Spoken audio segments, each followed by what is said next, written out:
Hi, folks. This is Rick Doc Walker, the DOC. This is John Kime, and you're listening to the Mess Hall with Rally Captain and Tailgate Ted. What's going on, everyone? Welcome to the Mess Hall. It's your boy Tailgate Ted, joined as always by my man Rally Captain. What's up, everybody? I hope everyone's having a wonderful Tuesday evening. Let's get it, Ted. I hear you, baby. We want to thank everybody that subscribed, followed, liked the show. We really appreciate you guys doing that. And I also appreciate all the people we ran into, this past Saturday out at FedEx Field.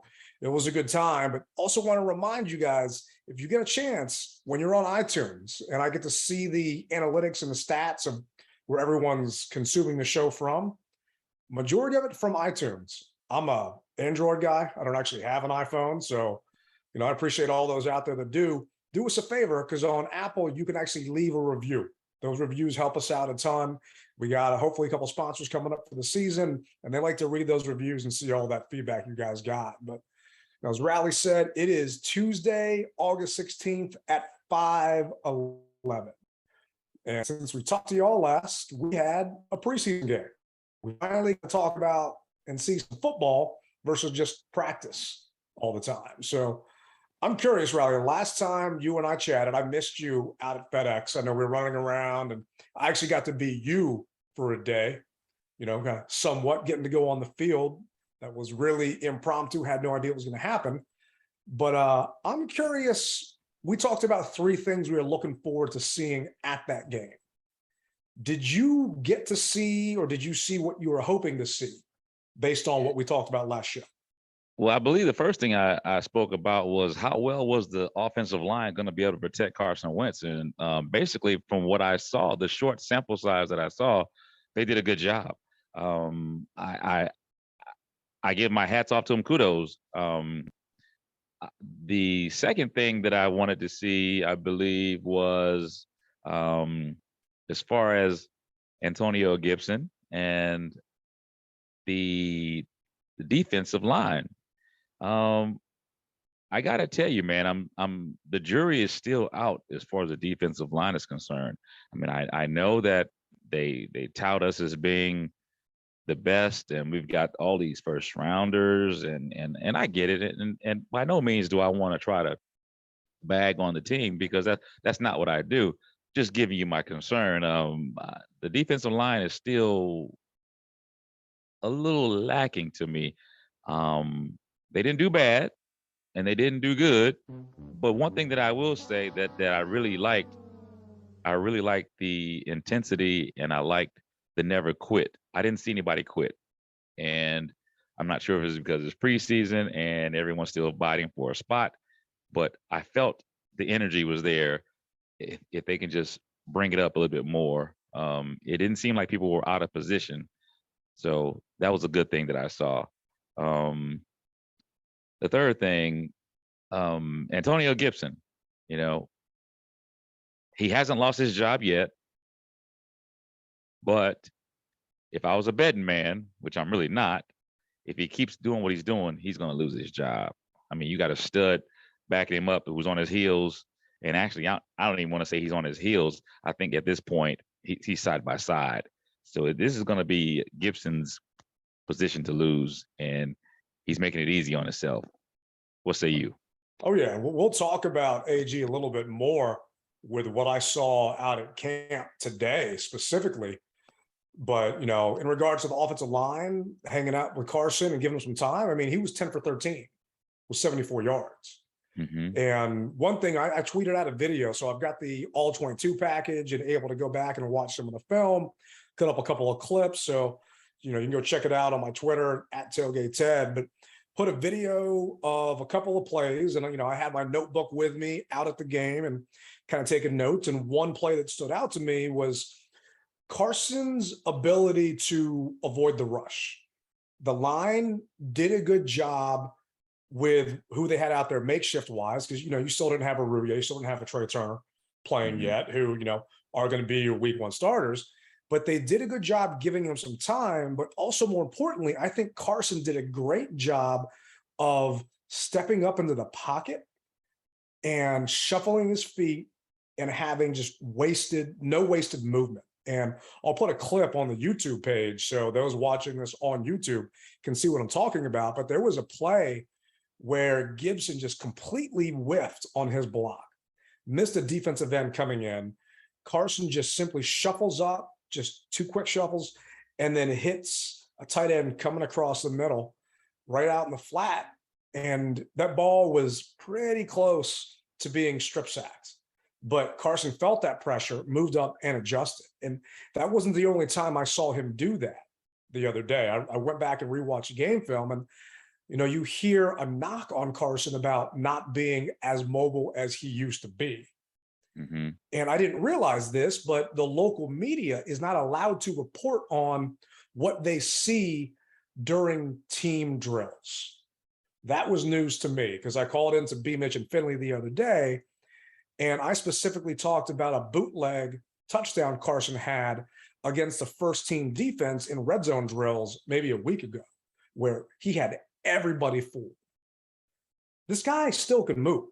So the misnomer of him not being mobile, that's definitely not 100% correct. Now, is he going to bust a run like Heineke or like Howell did? No, but he can move in the pocket and he can move when he needs to. He had a couple of good scrambles in practice, and I was impressed with what I saw with him. Even though the line did give him time, I was impressed with him biding more time for himself. So I did like what he had there. So are you saying that Carson is like the Millennium Falcon? May not be the fastest, but it's got it where it counts. Is that what I'm hearing? He's not doing the Kessel run in, 12, whatever parsecs. Parsecs, yeah. Okay. Which, okay.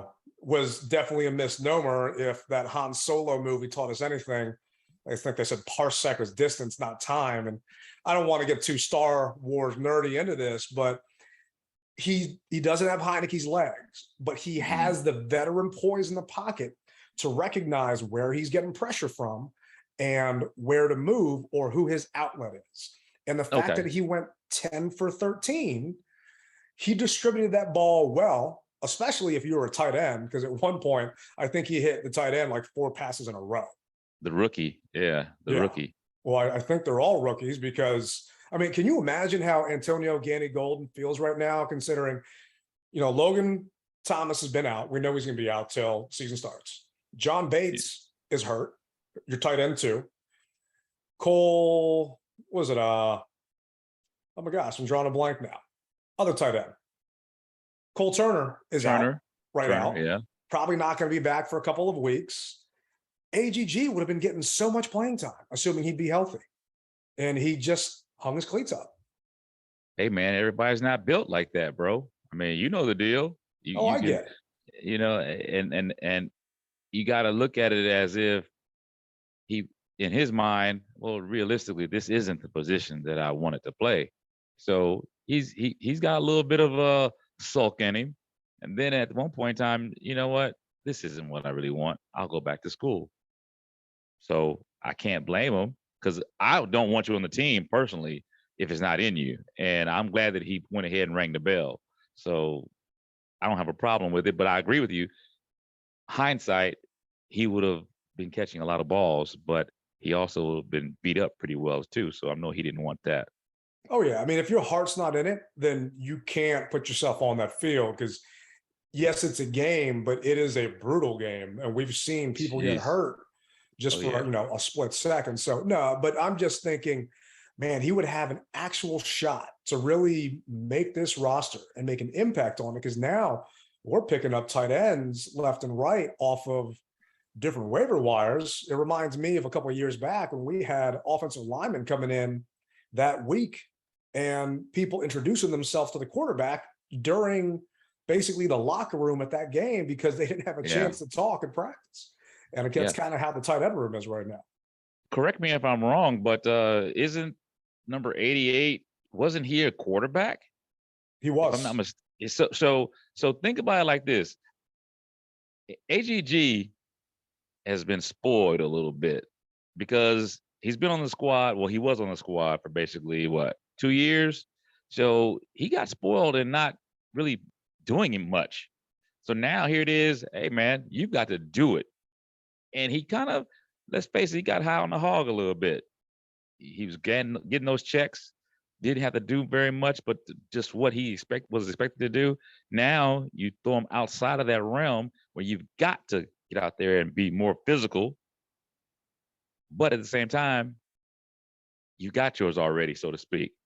This kid is coming in as a true rook, a quarterback at that, who's transitioned to tight end, and look what he's doing. So the heart's totally different, man. And so my hat goes off to the rookie for being able to step up the way that he did. He could have caught one ball in particular that was a pretty good thrown ball. Actually, it was a good thrown ball. It was a great thrown ball. Hit him right in the hands, and the defender knocked it out of his hands. If he can make catches like that, he will solidify himself a spot on the team. Yeah, and that's Armani Rogers, for those that don't know who exactly we're talking about. Tight end that they picked up from Ohio. He's got a shot at doing something because, for those that don't know, what is it? Samus Reyes just got put on IR. He's done for the year. Team came out and said that, Reyes is going on IR. And I really think that's just a stash play. I think it's just kind of a reason to put him away someplace so no one else kind of takes him off the list, because I don't think he was making this team after watching him at practice and watching him during the game. And now he's got a hamstring. To go on IR with a hamstring is a little suspect. They needed to go from 90 players to 85. And they did that today. And part of that was by putting Reyes on IR. So now you've got Curtis Hodges, Armani Rogers, and Eli Wolf as your tight ends. And I don't remember seeing Wolf out there. I think they just signed him a couple of days ago. And he's a tight end from Georgia. And I was wondering, who is that dude out there when I was watching the tight ends practice? Because for those that don't know, the tight ends are right beside you on that main field, right beside all the fans. And there's only 3 of them that are going back and forth, kind of splitting reps and drills. And they're going to get a lot of game time this Saturday versus Chiefs because Turner isn't going to be there. And I doubt Bates will either. Well, let me ask you this, Ted. How many teams do you know? And I know I don't really keep up with all 31 other teams, but how many other teams do you know have project players? I don't know of any. Do you know of any other team that has a so-called project player? I'm sure that, I couldn't give you specifics because, I follow high level from a fantasy football perspective. You don't hear about projects when you're talking about that. It's the studs. But I know the NFL has been strictly trying to get this Europe program in and trying to get players from other countries. So I know we're not the only ones. And I know a lot of people wanted to get Reyes to the point of, if we tried to put him on the practice squad last year, the team was concerned that someone else would have picked Reyes up off our practice squad. But and he wouldn't have started for that. To do what? A project. Because I haven't seen anything from the kid. Nothing against him, but I haven't seen anything. And I've seen him with his shirt off, and I know he's a beast. I know he's got whatever percent body fat that you want. I know the kid is pumped, but I'll be doggone. Hell, let me be a project. I played football. Come on, man. Let me be a project. If that's the case, my point is, it's the NFL, and I hear what you're saying as far as the, we're trying to break down barriers with different players, foreign players, and whether it be Spanish or whether it be Europe, whatever have you. I get that, but at some point in time, you're taking the food out of somebody else's plate by a project, and I think that personally, we could have used that spot hypothetically for a linebacker. A stud linebacker that we still need. So I look at needs versus project, and that's all I'll say about that, man. I just wish that we could do something else, and maybe in the future we will. And I agree with you 100%. This team does not have the luxury of picking up project players, but whoever made Reyes' highlight reel needs to win an Oscar. Because like you, I haven't seen anything either out of the guy, other than I was shocked when I saw him in Richmond because, yeah, he's tall, But when he's got pads on, you're not seeing this guy with the shirt off, obviously, and you're not seeing this chiseled specimen with, 0.5% body fat. But we all remember LaRon Landry. That physique did not really turn well into kind of football attributes. And where is he now? He's in some Gold's gym, probably just lifting and listening to Rage Against the Machine or whatever it may be. It takes a certain skill set to play this game, and Reyes has not showed me he can do it. And I am just happy that they are not wasting a roster spot on Reyes, that they did the right thing and moved him to PUP, and he's not going to, as you put it, take food off someone else's plate. But yeah, well, I'm happy that I shouldn't say I'm happy. That's the wrong terminology. That's the wrong thing I want to say. I'm happy that he isn't playing, being injured, and possibly, yes, taking the food off of somebody else's plate. But a couple of things that I saw from this past week that I wanted to go over was Jahan Dotson versus coverage. Now, I didn't get a chance to really see that. And Dotson only had, I think it was one catch during the game. So I think one catch, 2 targets. Yeah, there wasn't a ton. And the first team offense wasn't out there for a long time. Granted, they were in there, I think, maybe with 8 minutes left in the second quarter. So they did play longer than I thought. But I do think a part of that was because that Antonio Gibson fumble that we'll get into, they didn't get a chance to see what they wanted to because AG coughed that ball up. So the first team offense didn't get a chance to really go as many series as they were hoping. But Dotson, I don't want to say was non-existent. There were a couple of plays, one in particular I remember, where Dotson was coming and basically clearing out the middle of the field in a zone, and you had a linebacker go with him, and then you had J.D. McKissick follow behind Dotson, basically on the same route just a couple seconds later, and the entire space was just free of anybody around. J.D. took that ball for a couple of yards, and I'm not saying Dotson's a decoy by any means, but the fact that defenses are respecting him as much as they have, or as much as I saw during that game when he's a rookie. And J.D. McKissick has the most catches for a running back, second to, Alvin Kamara. So that was good to see Dotson on the field, but I still want to see him versus true coverage. And maybe we'll get a chance to see it this week. The other thing that I was hoping to see is someone going to challenge Alex Erickson for that kick returner spot? Is it going to be Dax Milne? Is it going to be, let's see, who's the other guy that's our kick returner? Kyrick McGowan. And I don't know if you watched Coach's press conference after the fact, but Rivera was pissed. I heard about it. I didn't see it, but I heard about it.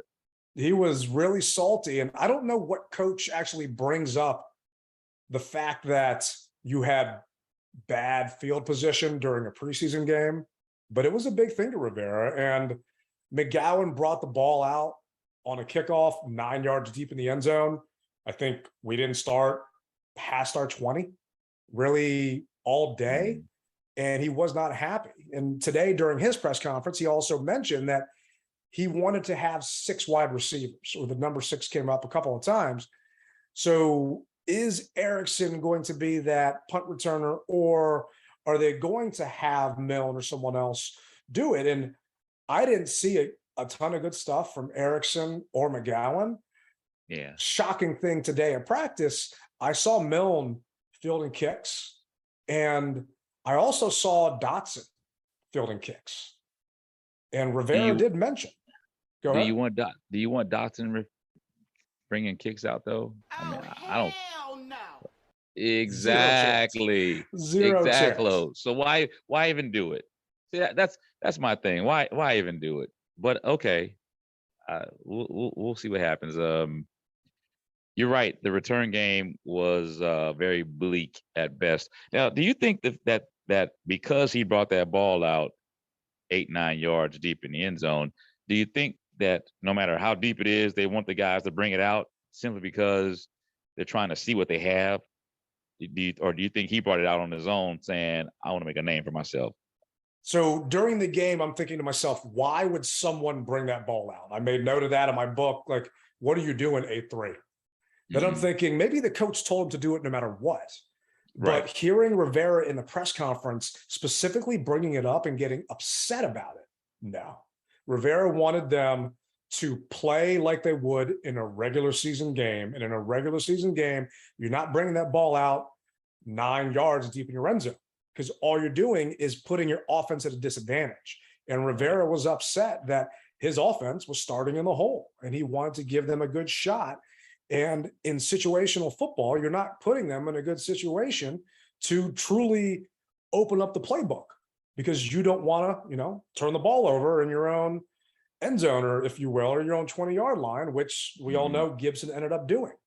So it was frustrating to see. And I'm not saying that is going to hurt McGowan, but I'm looking at the depth chart for punt return, and Milne's number 2 on there. McGowan's number 2 on kick return. I don't know if that's what it was the other day, but I want to see what's going to happen this week versus Kansas City. Are they really going to try and give Dotson some reps and Milne some reps? Because I don't want to see it. But at a certain point, you have to find opportunities to get your playmakers the ball. And is this just one of those opportunities? So obviously, I'm not out there every day, and we don't really know the true game plan. But Patterson is on the kickoff return squad. He's like the number. I don't know how the numbers. He's 3 on the depth chart.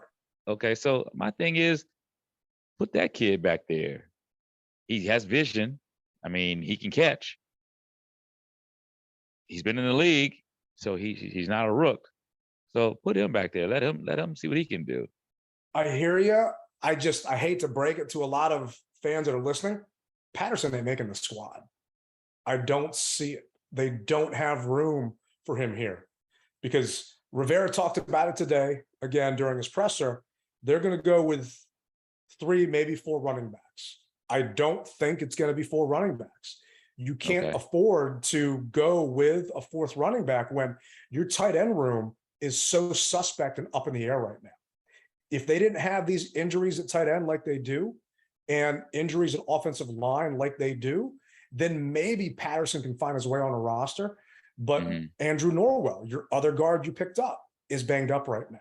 Wes Schweitzer went down at practice today. I'm not saying it's a serious injury, but he went in early, hit the showers, and was getting looked at. He landed on his hip. Trey Turner, still banged up, hasn't played. So you have a lot of injuries that you basically have to figure out, are you going to account them for the 53-man roster, or are you going to put them on PUP? If you put them on PUP, they're out the first 4 weeks of the season. So I don't see a way for Jarrett Patterson to make this roster. On top of that, you can stash Patterson on the practice squad.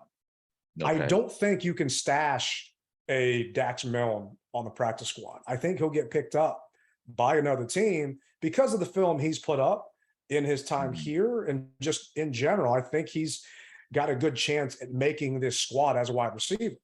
But in turn, Kelvin Harmon, I don't see Harmon making the squad. I don't think he's making that big an impact. So the reason why I'm bringing up kick returner or punt returner, if you don't have to waste a roster spot on someone that just does one thing and only that one thing, and Rivera likes to talk about position flex. If he can have position flex between a wide receiver also being his kick returner, that's even better for our team, because then we can now bring in someone else, maybe that linebacker that we hope, or someone that can help at another spot that we sorely needed.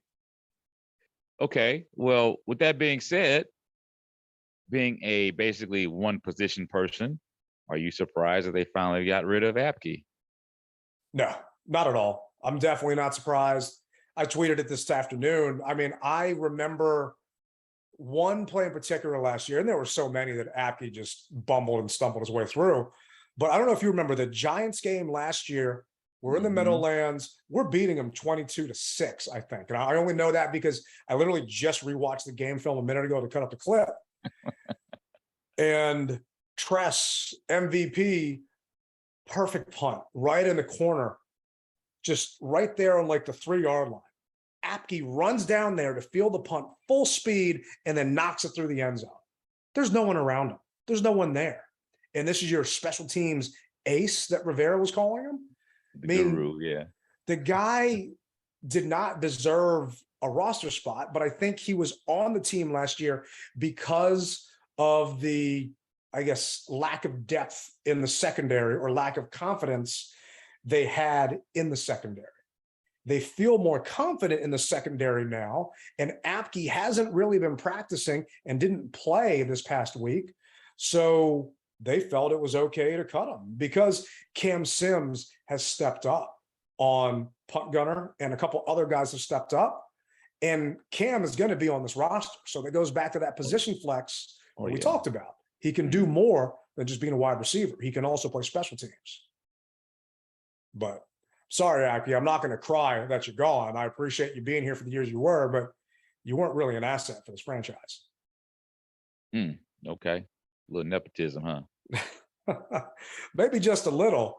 But, you know, we talked about Antonio Gibson and Brian Robinson, and one thing I wanted to see was Gibson and Robinson. And by now, everyone knows, and if you don't, I'm not sure why you're listening to the podcast, but I do appreciate it, that AG fumbled the ball.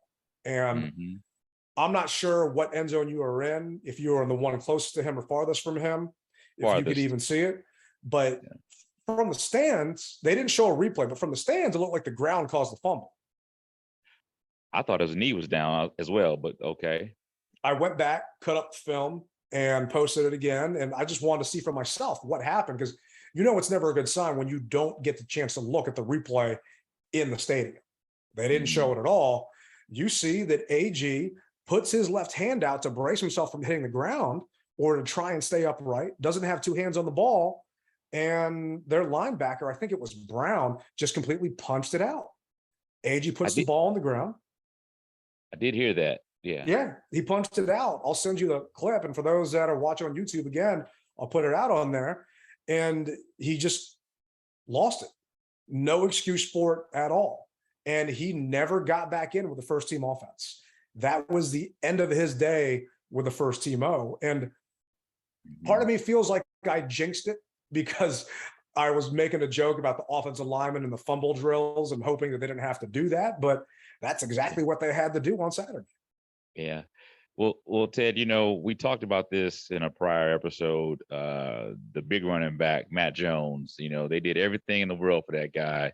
They bought him that special football that vibrated when he held it too soft or it made a noise when he didn't hold it tight enough. And you see where he is. Well, AG, my man, the writing's on the wall, bro. I mean, you don't need us to tell you. And I think it's also something that he's probably doing. Okay, so AG to me is doing what Carson does to himself. He's beating himself up. You know, you got to be able to let it go and play another down. But as I said earlier, when you've got someone who is not behind you anymore, prior to camp, you know, number 8, Rook, was behind him. Well, after the performance in the preseason game, he stepped up beside him. I mean, it's going to take something else to get AG to be off the team or to not be the starter. But best believe they're looking at it with a fine-tooth comb, and they're just saying as soon as something else happens, before it can even happen, okay, sideline. Because once again, Ted, the turnover caused the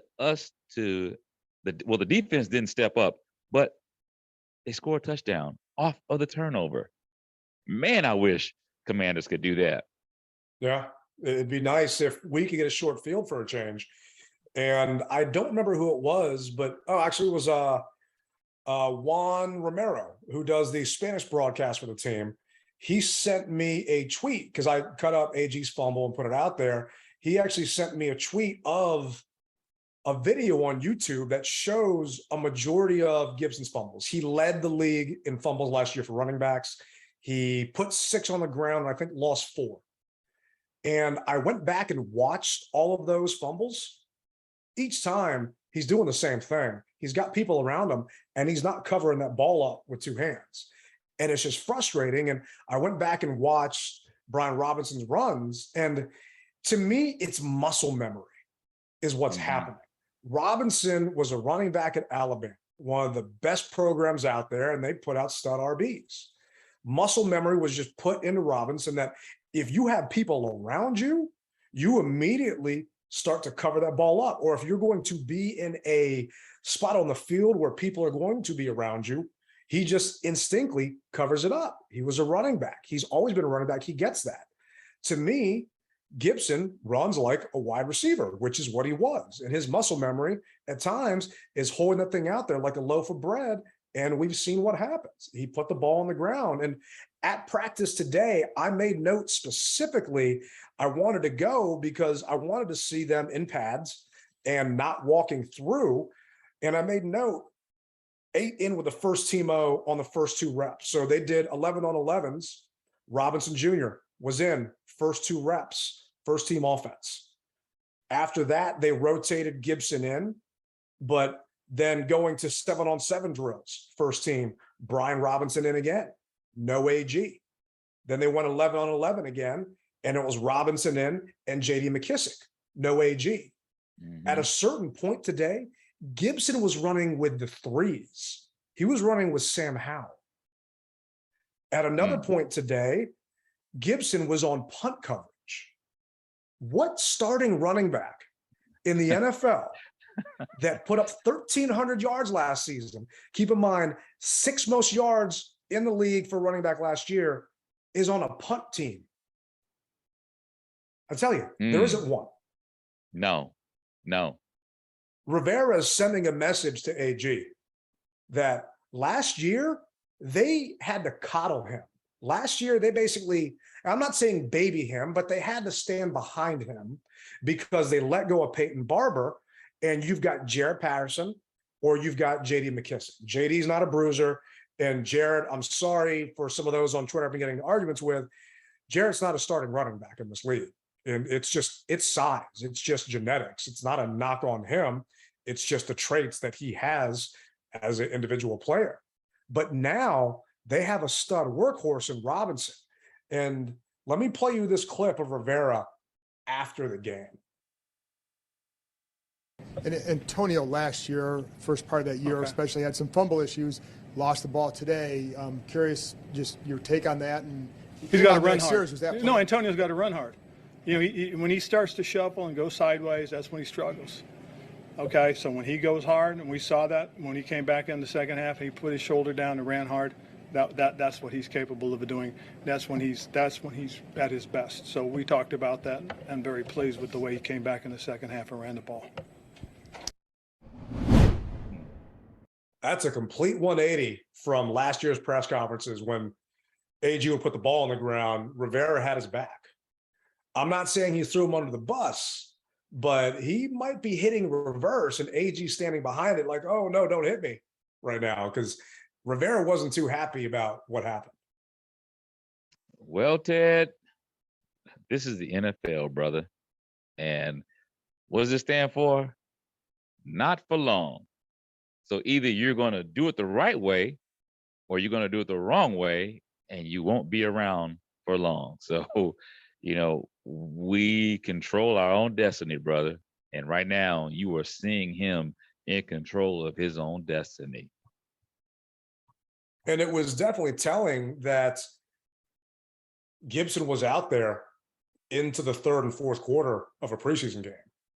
RB1s do not play 3rd and 4th quarters of a preseason game. That's not what it's for. So, and also the fact that he was on punt coverage today and running with Sam Howell today, it just leads you to believe that they're trying to get the message across. The question I have is, how is he going to receive that? And we talked before, you know, about that clip from Remember the Titans and Boone getting on Petey and Petey not being able to handle that criticism. How is AG going to bounce back from this? And I'm not going to be at practice tomorrow, so I am curious to see, for those that are out there and the media that's posting about it, who's running the ones. Because today, this is what Rivera said in his press conference. What's kind of going on with that room for you right now? Well, Antonio worked with the ones, the twos, and the threes. He's working with the special teams. Brian Robinson worked with the ones, the twos, and he's worked with the threes as well. And he also working with special teams. So, you know, that's what we're doing. Is that just, obviously you always talk about position flexibility and having guys kind of know different roles, but obviously for Antonio being the starting back, we haven't seen him in that. Is that just you want to get Robinson more with the ones, or is Antonio, hey, we may need you to do some other things? We want to be able to use all our players. Is there a competition for the starting running back job? There's always been a competition for the positions on this team. There's always been competition for the positions on this team. Oh, man. I mean, Rivera's trying to be PC about it, but he really is. He really is, and he's never done it before. So, and the only reason why Robinson is doing it is because he has AG doing it. Any other time, it wouldn't be the case. But he's got to smooth it over, like you said, to make it look as it's this way. When in all actuality, no, man, you just don't do it. So he just can't stop and not, you know what I mean? So he's got to say, well, yeah, see, everybody's doing it. Yeah, right, okay. Last year everyone didn't do it, but you've got to fan that flame a little bit and say, all right, see, everybody's doing it, no problem. Yeah, man, this is a no story here. When all actuality, Coach to Robinson is like the grandma in church who gives you the little peppermint candy, you know, slides to the side. I guarantee they've had some probably one-on-one conversations that say, hey, you're going to be toting that rock, so be prepared. I guarantee it, bro. I guarantee I've got no doubt about that. And Robinson today in practice looked good. He looks, and it's practice, and it's against our defense. And we'll get into the defense in a minute, but he's looked good. And I want to see him take advantage of this opportunity because as far as I'm concerned, Gibson is in the doghouse. How long is he going to stay there is 100% up to him. And he needs to earn his way out of that. And like you said earlier, he's not nipping at his heels. They are neck and neck right now. And if AG puts that ball on the ground again, he's not going to get cut. Let's be real. But he is moving his way down that depth chart to a number 2 position because you cannot trust someone that does not practice ball security. And that was his big knock coming into this offseason. And we thought he'd work on it, but, you know, right in the first preseason game, that ball is right on the ground. So we'll see how it goes. But I'm curious, you know, what impressed you on Saturday? What really stood out to you when you were out there? Let's see. What stood out to me was, I'll say Wentz. He's been the focal point of all the reporters, out of market, in town market. Can he get the job done? You know, obviously we heard the interview with was that Bram, who is kind of in the doghouse with Jason Wright? No, that's Scott Abraham. Abraham, my apologies, Bram. Abraham. You know, we heard that interview, and I really don't think that he said anything wrong. But at the same time, like we've treaded over this, but just a quick recap, he could have phrased it differently. But I was impressed with Carson. I've said it before. He's 10 of 13. 10 of 13. Come on. That's what he's basically gonna do here. And he would have been, he would have been 11 of 13 if the rookie tight end, if he would have caught the ball. So I think we can put to bed the whole Wentz aspect of things. At least I can. The other thing that I'm impressed with was how I saw poise. I saw him be able to do things, his vision. I mean, I was able to just feel relaxed with him versus on edge, if that makes sense. I felt like he had control of the offense, whereas some guys get in there and you're like, oh, but I felt like this was natural for him, and it shows that he is looking to possibly become the franchise quarterback. No. I'll tell you one thing else I was excited about, Ted, and this is off the field. I was excited about our fan base. A lot of people aren't talking about that, but our fan base, well, I take that back. People are talking about it, but from a fan to fans, I was excited about our fan base being able to actually get up for this game, because you hear so much about Twitter, social media. Oh, nobody, the Commanders, commies. You hear all this Commodores. You hear all this faux against the name and the color, the uniforms.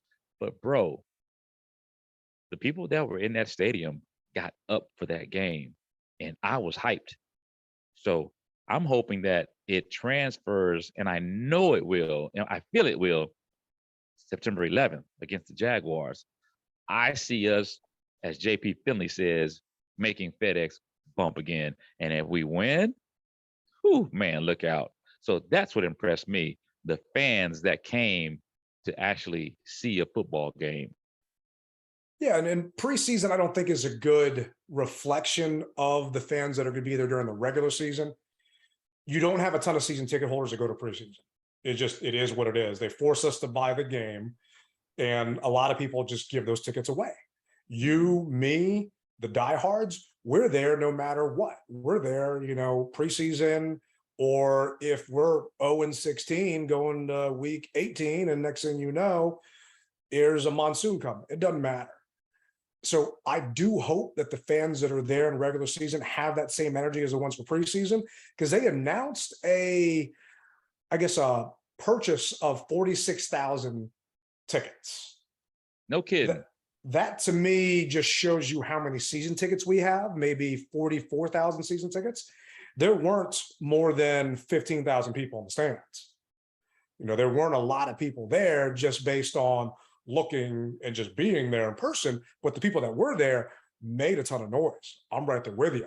There was a couple of times, though, at the end of the game when Howell's trying to drive that ball in the end zone, and it's third down, 3rd and goal, and 4th and goal, and people are yelling and screaming. And it's preseason, so I didn't stand up on my seat and tell them to shut up, but I did send a text message to the team and said, please bring back quiet offensive work with Jumbotron, because there's a certain etiquette you have to have as a fan base. You cheer when you're on defense, not on offense. Okay. So that was your end zone too, bro. Yeah, exactly. So you didn't do it, but guess who did do it? I'm waving my hands like, well, you guys shut up. Come on, guys. And I mean, man, yeah. That's what it sounded like, except a lot more yelling and screaming. It drove me insane. And because it's preseason, I know people are hyped. People do the wave. You don't do the wave in the regular season. I'm sorry, it doesn't happen unless you're getting torched. So everyone's just having a good time. But I was impressed with the fans that were there, but I was impressed because I saw so much Commanders gear out there. Yeah. I was shocked to see all that new gear, because just like you said, on social media, on Twitter, which is the vocal minority. And I'm sorry, the HTTR mob, the HTTC mob, kiss my ass. And that's me saying it. That's not Rally saying it. But I've bent over right now on camera and just kiss it, because I am tired of all of you guys trying to split this fan base up when it comes to criticizing the team and making comments on the team. And I'm never going to wear anything Commanders. I'm never going to buy this, never going to buy that. Well, you know what? There were a ton of fans that were out there. The team store was full. People were walking out of there with just bags of new swag. People are in on this rebrand. And they're the non-vocal majority, in my opinion. And it's a beautiful sight to see. And I sent a message to the team that I'm not shy to talk about. I asked them, can you please have a satellite store open the week of the home opener? Because I don't know if the team store is going to be open before the actual game.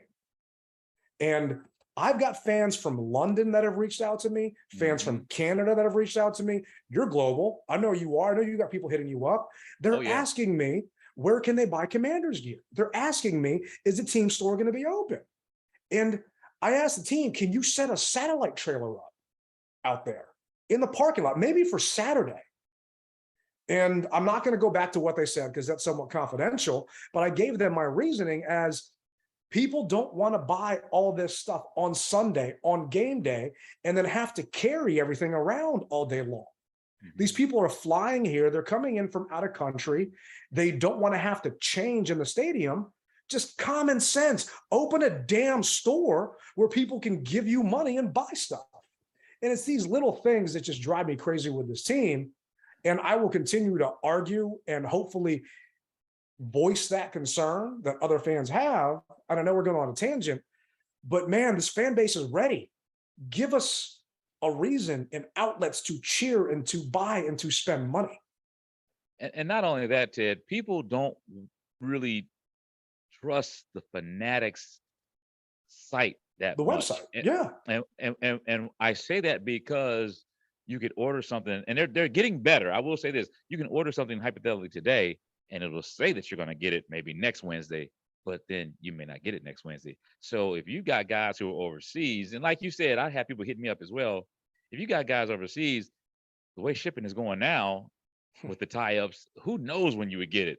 So yeah, do yourself a favor and open a satellite station up on Saturday, Friday, Saturday, because people, they're going to come into town. And if they're anything like me, as soon as I land, the first thing I do is go to the stadium and take pics and get it behind me so I can start my other venues of travel, or if you will.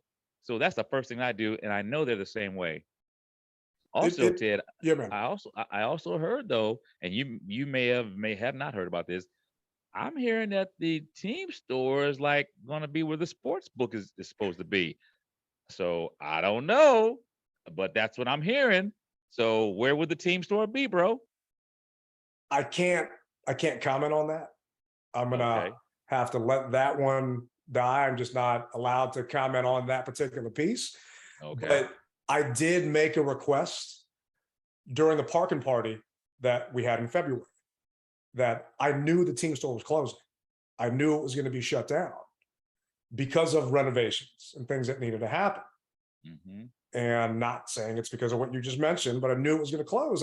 And I specifically spoke to a very, very high up exec and said, can we please do something to have a satellite store open? Because DC is a travel destination for families because museums free.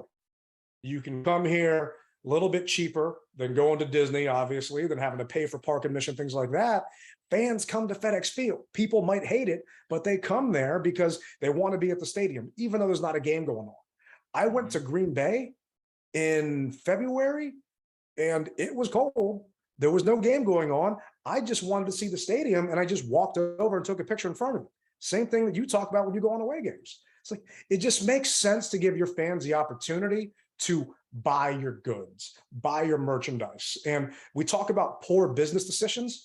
This is a poor business decision this team has made in my eyes.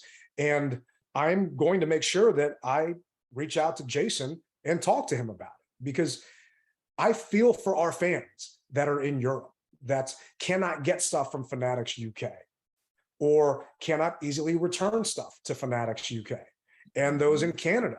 I have bought stuff for fans here and shipped it myself because they never knew when they were going to get it. But for me, I could get it to them on a, however many days they wanted to pay for. And they just gave me the shipping label and I went to the UPS across the street. I'm not trying to pat myself on the back.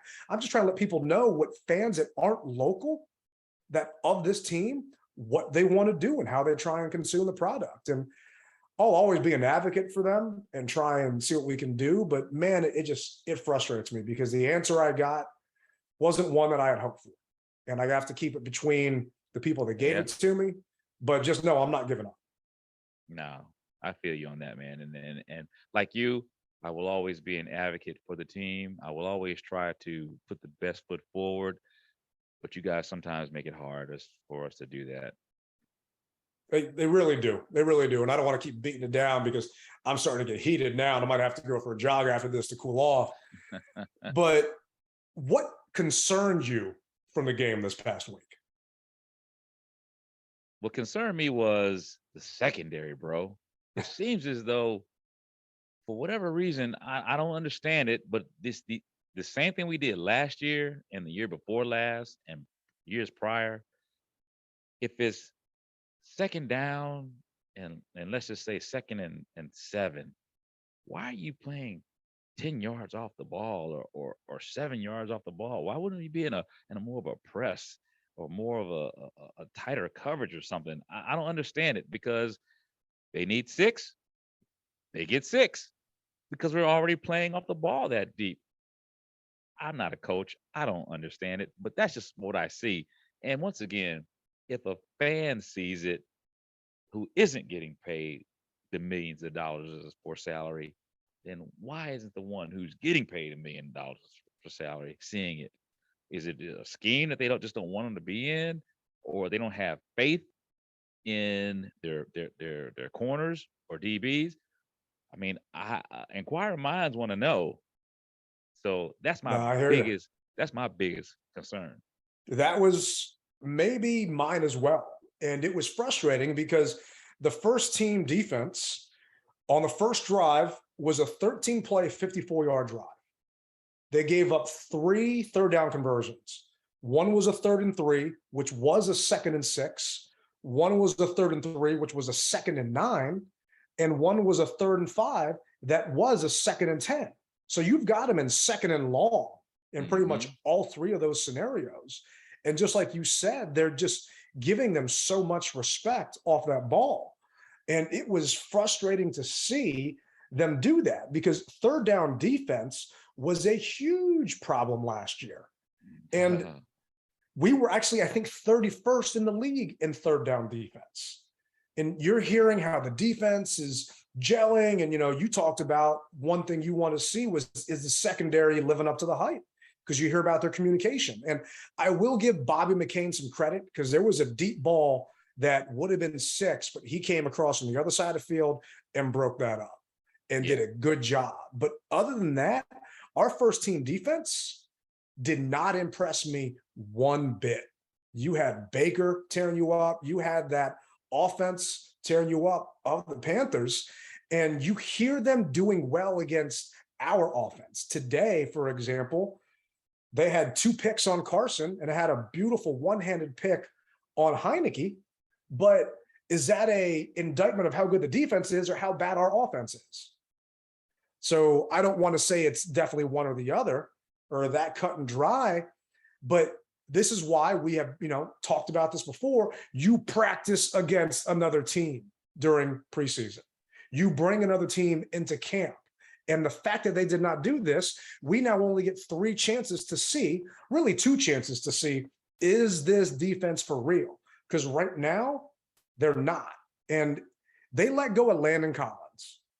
They didn't bring any free agents in. Why should we believe that this defense is going to be better than it was last year?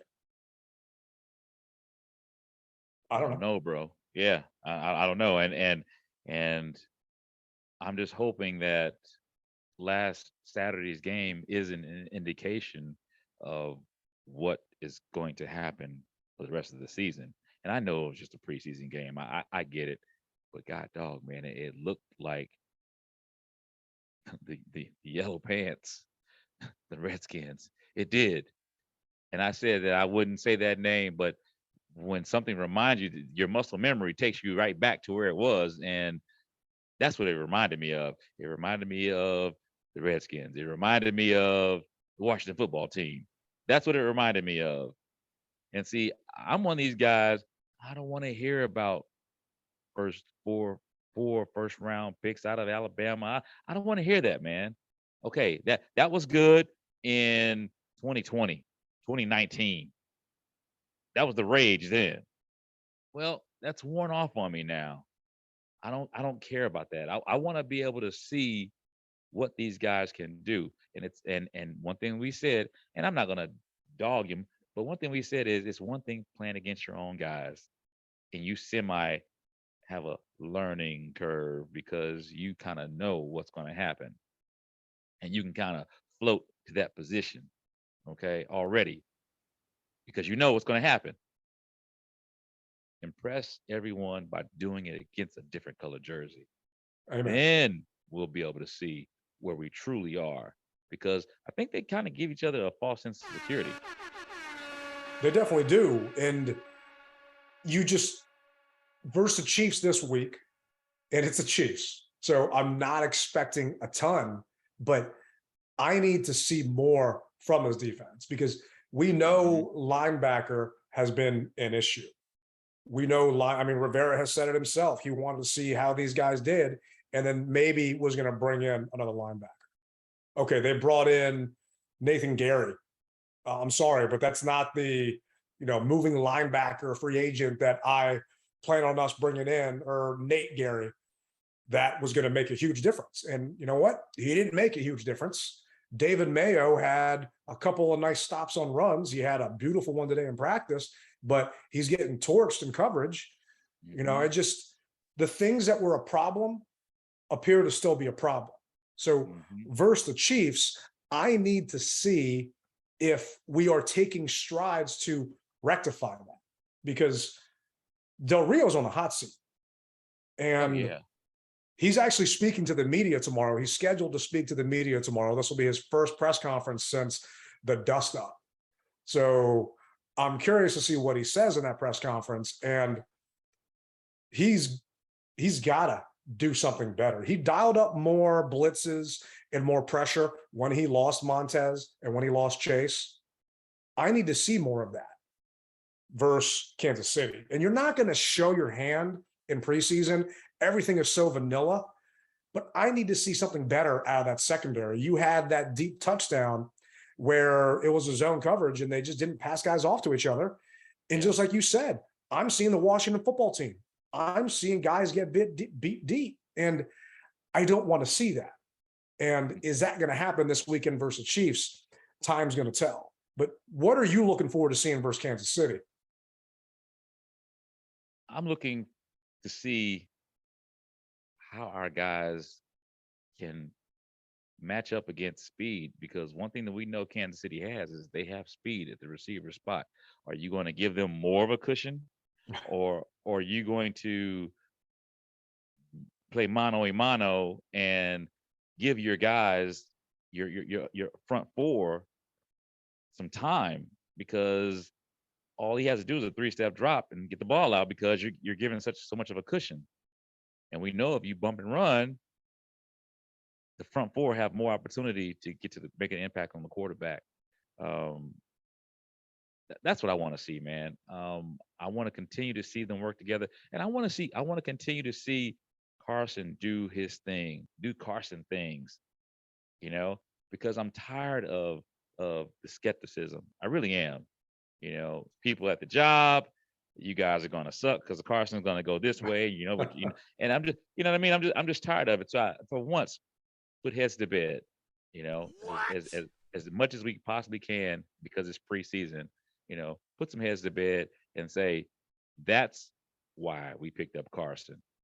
The same feeling that everyone had with Howe, that feeling that we had with Howe, because people were pumped with Howe. I want to have that same feeling with Carson. And I was happy with Carson. I was impressed with Carson, and I want to see if that continues into this week. And can he have that success? And one thing, and I wanted to call you today at practice, man, but I don't want to bother you at work. There was one set of downs, and it's 11 on 11. And you've got Curtis Samuel, Terry, and Dotson out there, and you got Brian Robinson out there as well. Carson went 0 for 4. Ended up throwing an interception. It was a long ball he threw to Terry. Terry was double covered, and William Jackson came out with a nice interception. Immediately after that, the guys all go to the sideline, and they're standing right in front of the fans. Carson walks over after talking to Rivera, because Rivera pulled him aside to give him some pointers and tips. and he went right to Terry and talked to Terry about the route. And then you've got Dotson and Samuel, who I am surprised Samuel was practicing. So thank God things are going good. I'm knocking on wood right now and hoping it stays that way. Knock on wood. Yeah. But he went a couple feet over to talk to Jahan and Curtis about what went wrong on that series, to try and work these things through those guys. The next chance they came back in, Carson, beautiful ball to Terry. Terry had to jump up, contested catch over Kendall Fuller and over Cam Curl. Just a gorgeous pass. Terry wasn't even looking. At the top of his route, knew to turn up, look, and jump. The ball was there. I mean, the timing was just exquisite. That's what I want to continue to see from Carson, because you can see the chemistry building when you're at practice. You can see the chemistry building when you're watching him at the game. I want to continue to see that chemistry versus Kansas City. The other thing I want to see is I need to see Brian Robinson Jr. block. And some people are going to say, what are you talking about? He's a running back. It's part of his job. I need to see if we can trust him to be in there and pick up a blitz. Because if he can be a threat in the passing game and the running game, then he's not a first and second down back. And we're not showing our hand to the defense. Whereas, yes, J.D. McKissick can run the ball, but odds are when McKissick's in, it's going to be a pass. So if we can throw the defense off and they don't know if Robinson's going to be in there on a run or a throw, that would be great, but they have to trust him to pick up a blitz. And that's what I was looking for today in practice. And I didn't really see a ton because they weren't really going after him like that, but I want to see that this weekend versus Kansas City. Well, you need to have that extra back end, like you said, to pick up that linebacker or to pick up that stunt. And if he can't do it, then he's got to get himself back into the film room. But one thing that we do know is I think he can do it. And we talk about his acumen. He came from Alabama.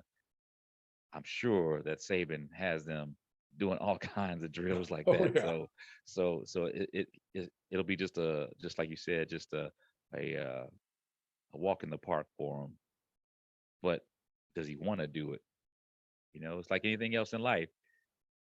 What you want to do, you'll go all out for it. And so I think that he wants to make a name. One thing that also surprised me about Robinson is he caught the ball out the backfield. So, and they said, not to say they said he couldn't do it, but I was surprised how it looked like it just was second nature for him to catch that ball out of the backfield, where he wasn't clunky and lunky. You know what I mean? On ball on his ball on his fingertips, bumbling it. No, he got it, tucked it, and was moving with it. I was like, oh man. So, like you said, let's see that one aspect of it. Can he pick up the blitz?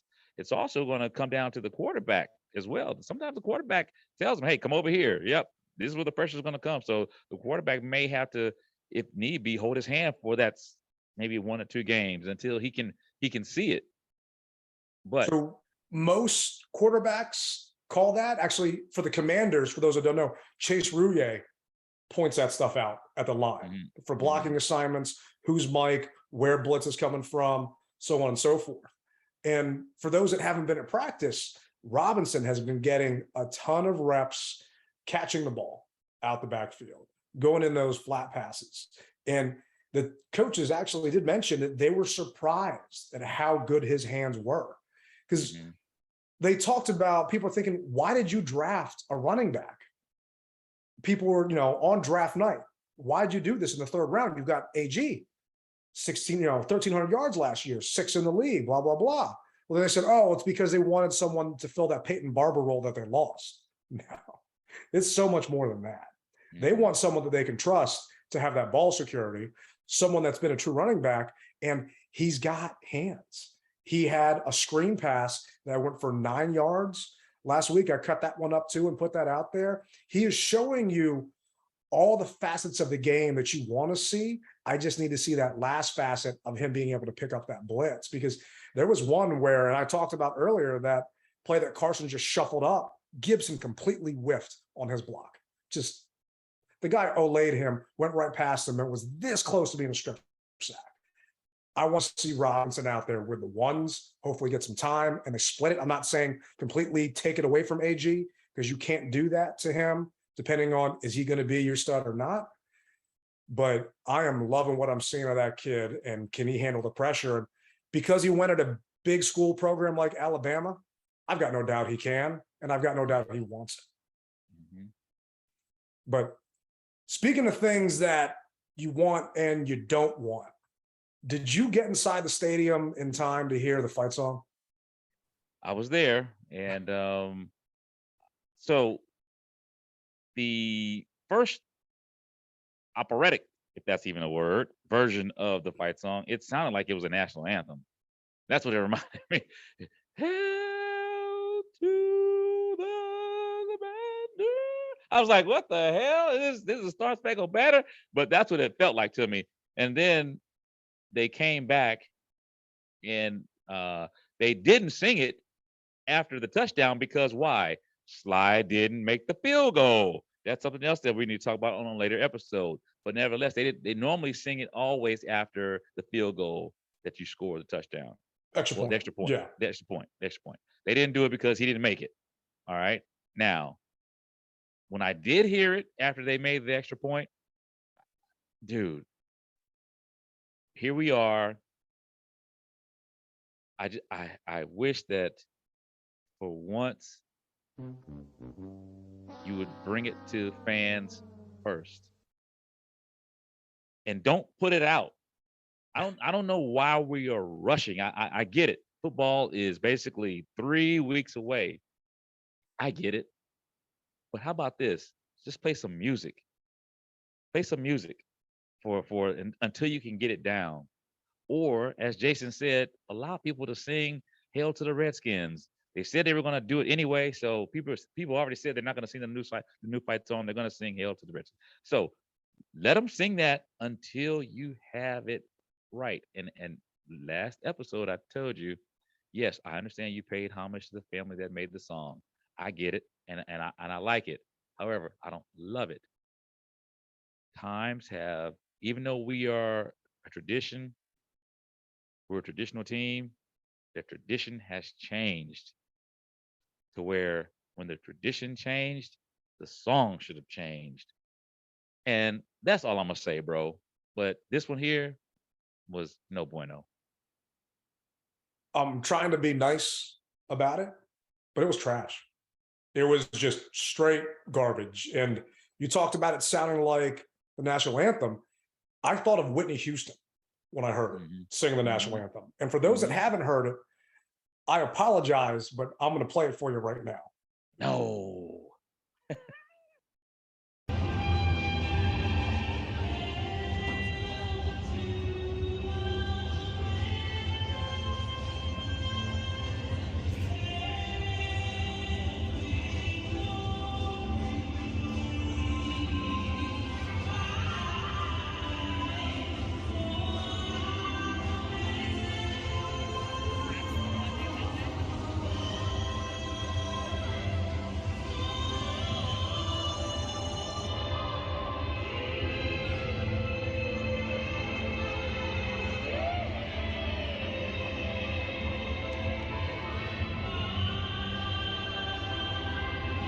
I can't listen to it. It's bad. Star Spangled Banner, man. Did you hear somebody cheering as if it was like the Star Spangled Banner is coming to an end? That's what it sounded like, because I heard somebody cheer toward the end of that. And I said, that's not good. Now, what I thought they were trying to do was sing it in this opera type tone, if you will, to say, hey, this is going to be the new upgrade, because they did play a different version after Sly kicks the extra point. So I've got that too. So I've got both versions. This was after after Sam Howell, I think, got his touchdown, because Sam had 2 that day. And like you said, they didn't play it. The first ever touchdown in Commanders history, first ever one we scored, they don't play the fight song. I mean, come on, that's a story for another day. That's the blocking and tackling, just the unforced errors, but not piling on that. This was what they played after we scored our second touchdown.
I don't know what that was. I don't know what that trumpet solo was at the end. I thought I was in New Orleans, and there was a jazz parade going down Bourbon Street, and I'm sitting out there with a hand grenade having a cocktail. That's what it felt like to me. Second line dance, yeah, second line. That's what it sounded like. And that's why I said, okay, if you want to keep some semblance, I get it. Play the go-go version. Play the go-go version of Hail to the Commanders, but with no lyrics until you can get some lyrics. And even if it means changing it up from the song itself, so be it. Yeah, I'm right there with you. And Jason Wright actually came out and said that we know you're going to sing the lyrics to the old song, and that's okay. Mm-hmm. I'm starting to think that they changed it up so much because they didn't want fans to sing the old lyrics of the song. Because at a certain point, you know, we talked about it, muscle memory kicks in. Well, if it's the same tempo and the same beat, your muscle memory is going to kick in, and you're going to say Sons of Washington. You're going to say Fight for Old DC. You know, Hail to the Redskins. That's just what we have been raised on for decades. And there's, you know, it happens. Let me tell you something, Ted. So one thing that I was starting to get started was you played that song toward the end, and I said, I know that everyone is going to sing Hail to the Redskins. I got it. But instead of that, DC. That's what I said after a touchdown. DC. And you have that music in the background, DC. And it started gaining traction. And they even played, if I remember correctly, last year they played something similar to it. And people were starting to say it, especially at away games. At away games, people were starting to say it. And so I'm thinking, you know, like I said, I get it. You want to pay homage to the family that made the song, and I'm cool with that. But it's time to let that go. As much as it pains me to say that, because I love singing Hail to the Redskins, Hail to the Command. I love saying that song. So it's still my ringtone. I'm not changing it. I'm sorry. Yeah. And so, but I think that at this juncture, something else needs to be done. And I told Jason that. I said during a focus group meeting, I said, no, if you're gonna change altogether, then change altogether. You know. So we talked about it before. It feels lazy. It feels half-assed, and it also feels at a certain point insulting that this is what you've given us as our fight song. That national anthem version makes me want to take a nap. It doesn't get me excited for football.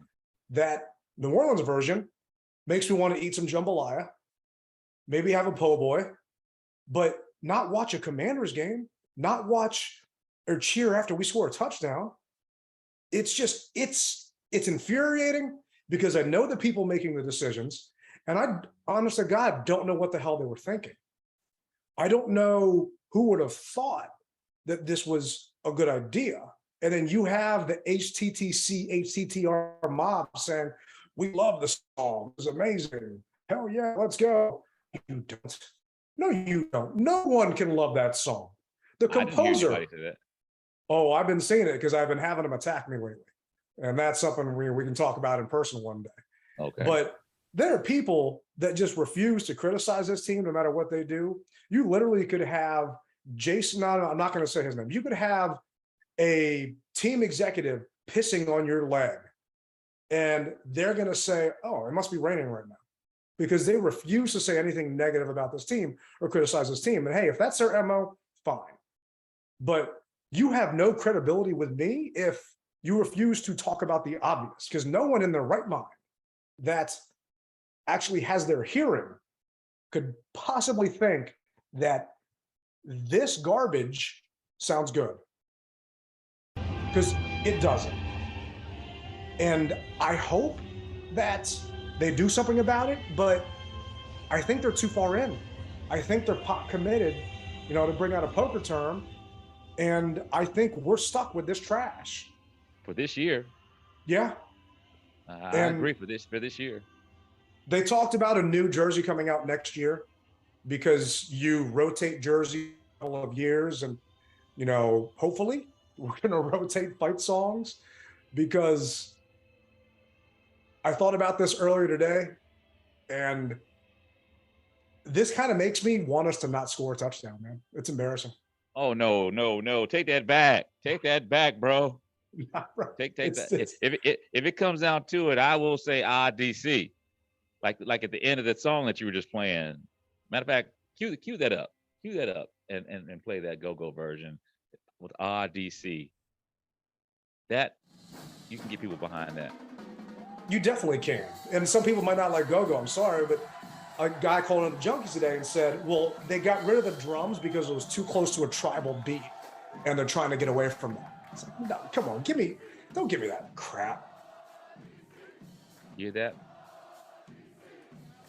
That will get you dancing in the seats. That will get your fans chanting and yelling and screaming and hyped. Not that garbage that they fed us this past weekend. And I am glad that we only had maybe 15,000 people there, so they didn't have a chance to see that in person. But speaking of suspect things that they introduced to us at the game the other day, last one is we get to pick our mascot. So the mascot reveal is going to come out during the Cowboys game in January. They gave us 4 options. Option 1, a historical figure. Kind of surprised. I think the Nationals kind of have that down, but a historical figure. A superhero. I don't know where that's going, but okay. A dog and a hog. This, to me, feels like when they came out with those listed names and they said we could be the Belters, maybe the Monarchs, maybe the Swifts, or the Demon Cats. I mean, maybe someone's got a kid and their kid loves superheroes and they're going to vote for that. Or someone really likes dogs. They had the dog rescue at the practice the other night, and they really want to go with this whole dog theme. How are these the options that we get? And how is it not just a hog? I'm curious which one you like out of the 4. And you're not going to offend me if you choose one that I think is crazy. I'm not going to pick any of them, in all honesty. The way I look at it is, I'd rather see like how USC has a Trojan. I'd rather us have a guy, a character, a tall character that has maybe the waiter style army jacket with some fake medals on it, shiny fake medals, and like maybe a Schwarzkopf helmet, or not Schwarzkopf, but I can't think of the general's name, 5-star general that we had, Eisenhower or something like that. maybe some like Texas A&M, maybe some knee-high boots, you know what I'm saying, with the flared pants. That's a Commander to me. We're the Commanders, all right? We aren't any of that other type stuff.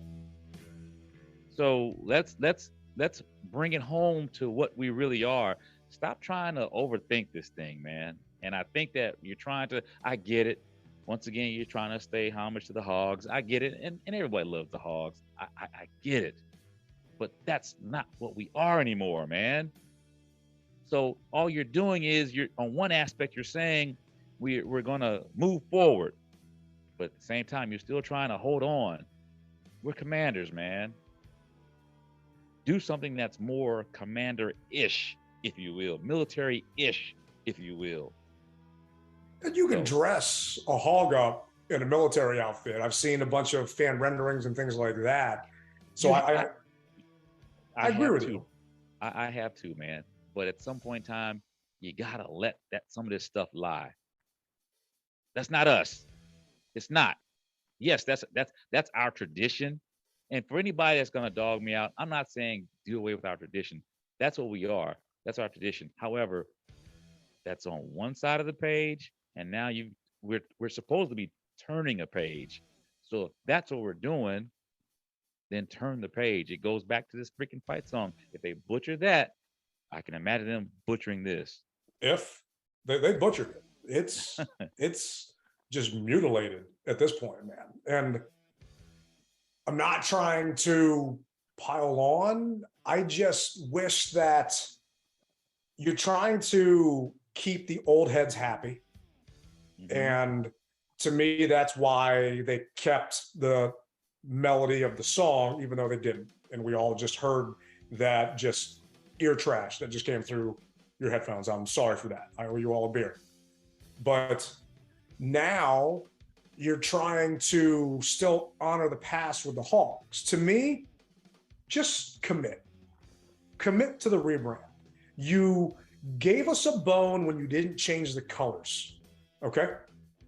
Mm-hmm. We keep talking about Washington legends, and we're still keeping that legacy. So we don't feel like a expansion team. And Jason Wright talked about that on Saturday before the game and how they're really trying to honor that and have that happen. Doesn't feel like an expansion team to me. I understand you want to try and keep the fans engaged, but at a certain point, it's like that girl that you might have dated at a certain point. You ask her, honey, what do you want to do today? It's like, oh, it's okay, whatever you want to do. It's like, no. How about you just tell me what you want to do? How about you just make a decision for a change? And then we go along with it because we're along for this crazy train ride, whether we like it or not. We signed up for this. We are Commanders fans. But at a certain point, Jason Wright, at a certain point, Misselbrook, all the people in charge of this rebrand, just do it yourself. And guess what? Like you did with the name, we'll suck it up and be okay with it after some time. Because everyone's not going to be happy. No, they're definitely not. You can't make everybody happy. But just like those fans that said, I'm not buying gear. Guess what? They're buying gear. And boatloads, bro. Tons, man. Tons. And I'm looking forward to seeing, hopefully more fans and more gear during that week one, Jacksonville tailgate and that party out of FedEx Field. And I'm looking forward to seeing what we do this weekend against the Chiefs. And I'm hoping we get to see some good from the defense and not just the offense. But with that said, man, I really appreciate everyone for sticking in. This was a little bit of a longer one today, but we had some stuff to get off our chest after this past weekend. So thank you guys for hanging out with me and Rally on another episode of the Mess Hall. And once again, guys, the name of this is DMV Mess Hall. So it's not always going to be pretty. We're going to have some mess in it. And this was an episode that had our mess in it. And so once again, we told you we'd come to you guys rough and raw. We'd praise, and we would also give you the bad side. So it's going to happen. And like Ted said, I appreciate you guys listening in and letting us talk to you and filling your ear with what we believe in, our knowledge. And as always, rep it hard, but don't rep it at all. It's Ted, Rally Captain. We're out.